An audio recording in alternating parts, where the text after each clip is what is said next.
Hari Sumpah Pemuda hendaknya dimaknai sebagai momentum untuk membangkitkan dan mempertebal rasa nasionalisme bernegara. Ikrar Sumpah Pemuda hendaknya dijadikan sebagai pemersatu, bukan sebaliknya pemicu perpecahan antar generasi muda. Peringati sebagai Hari Sumpah Pemuda, pemuda dari berbagai kalangan, agama, suku, dan etnis berkumpul dan menyatakan ikrar untuk bertumpah darah satu tanah Indonesia, berbangsa satu bangsa Indonesia, dan berbahasa satu bahasa Indonesia. Namun, ikrar ini rupanya dilupakan begitu saja oleh generasi muda saat ini dan sekedar dijadikan hafalan. Hal ini terlihat dari maraknya kenakalan remaja yang berimbas pada seringnya terjadi gesekan sehingga mengancam persatuan dan kesatuan negara.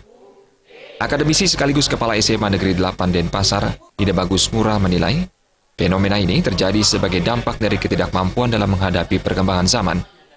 Oleh karena itu, tiga unsur yakni pemerintah, tenaga pendidik, dan orang tua dihimbau turut berperan dalam menghasilkan dan memantau perkembangan generasi muda. Hal senada juga diungkapkan anggota DPRD Kota Denpasar sekaligus Ketua Komite SMA Negeri 8 Denpasar, Anagung Widiada. Anagung Widiada berharap perubahan tidak bisa dihindari. Meski demikian, budi pekerti perlu ditanamkan sedini mungkin, sehingga nantinya generasi muda menjadi lebih kuat mental dalam menghadapi gempuran perubahan. Tinggi sekali dalam hal mengendalikan anak itu sendiri.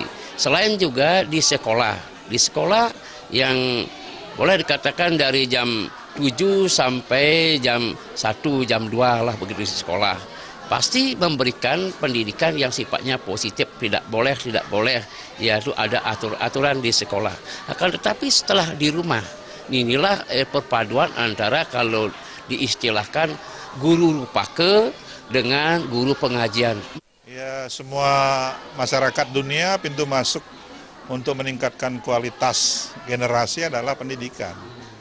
Nah, dalam konteks itu ya tentu dari berbagai kritik dan masukan dalam perjalanan evaluasi di usia kita memperingati Sumpah Pemuda hari ini tentu sudah menjadi pertimbangan pemerintah. Karena sangat mendasar sekali yang disebut dengan revolusi mental itu kan perubahan mindset yang tidak meninggalkan identitas diri. Momentum Hari Sumpah Pemuda ini diharapkan menjadi momen bagi generasi muda untuk lebih meningkatkan rasa nasionalisme. Nasionalisme sangat penting karena generasi muda adalah generasi penerus bangsa. Trimaja dan Riasa balik.